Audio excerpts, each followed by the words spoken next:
আজকে ফজলু চাচা কিছুক্ষণ আগে বলল আমার কাছে একটা ফোন এসেছিল, সেই ফোনে হুমকি দেওয়া হয়েছে কোনো আজে বাজে যেন কথা না বলতে হয়, তাহলে কিন্তু এই মুক্তিযোদ্ধাদের এখান থেকে রেস্ট করে নেওয়া যাবে। যদি হিম্মত থাকে আসেন, কত বড় বাপের বেটা আছেন, কত বড় বাপের বেটা আছেন, আপনাদের কত বড় সরকারির কত বড় প্রশাসনের ব্যক্তি রয়েছেন, আপনারা আসেন, আমরা দেখতে চাই। তারা কিন্তু অস্ত্র জমা দিয়েছেন, ট্রেনিং কিন্তু জমা দেন নাই, নাকি ট্রেনিংও জমা দিয়েছেন?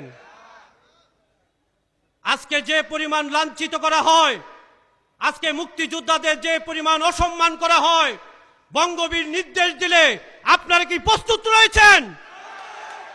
আবার অস্ত্র হাতে নেওয়ার জন্য প্রস্তুত রয়েছেন? যারা মুক্তিযোদ্ধাকে অসম্মান করে, আমি মুক্তিযোদ্ধার সন্তান হিসাবে তাদেরকে বলে যেতে চাই, মুক্তিযোদ্ধারা কিন্তু অস্ত্র জমা দিয়েছে, ট্রেনিং জমা কিন্তু দেয়নি। আপনাদের কত বড় হিম্মত, আপনারা মুক্তিযোদ্ধাদেরকে অসম্মান করেন।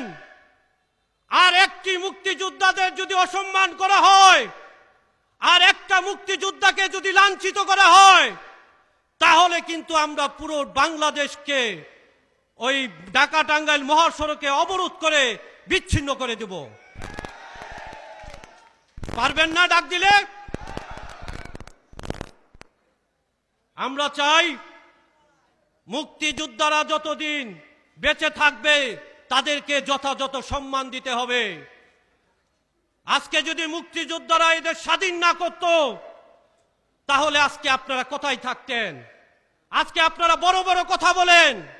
আজকে ফজলু চাচা কিছুক্ষণ আগে বলল আমার কাছে একটা ফোন এসেছিল, সেই ফোনে হুমকি দেওয়া হয়েছে কোনো আজে বাজে যেন কথা না বলতে হয়, তাহলে কিন্তু এই মুক্তিযোদ্ধাদের এখান থেকে রেস্ট করে নেওয়া যাবে। যদি হিম্মত থাকে আসেন, কত বড় বাপের বেটা আছেন, কত বড় বাপের বেটা আছেন, আপনাদের কত বড় সরকারির কত বড় প্রশাসনের ব্যক্তি রয়েছেন, আপনারা আসেন, আমরা দেখতে চাই। যাই হোক, আমি মুক্তিযোদ্ধার সন্তান হিসাবে আপনাদেরকে লাস্টবারের জন্য অনুরোধ করে যাব, এখন আপনারা দ্বিধাদ্বন্দ্বের মধ্যে থাকবেন না। অনেক কিন্তু সময় শেষ হয়ে গেছে। এই শেষ সময়ে বঙ্গবীর কাদের সিদ্দিক বীর উত্তম যেভাবে ৭১-এর মুক্তিযোদ্ধা ডাক দিয়েছিল, সেইভাবে আরেকটি যুদ্ধ করতে হবে।